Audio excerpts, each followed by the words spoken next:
Salve, salve, rapaziada. Muito boa noite. Hoje também na Copa Betano do Brasil tem Corinthians e Cruzeiro. Hoje às 6 horas da tarde. Jogo da volta no estádio Neoquímica Arena.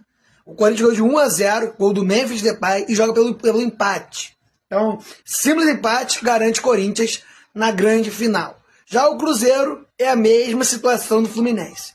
Tem que fazer 2 gols de diferença ou mais gols para se classificar para a grande final, entendeu? Esse jogo aí que vai acontecer hoje às 6 horas da tarde, no estádio Neoquímica Arena, Itaquerão, São Paulo, SP.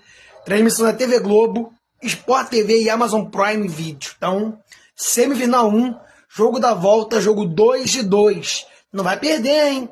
Valendo vaga na grande final da Copa Betano Brasil 2025. Quem avança?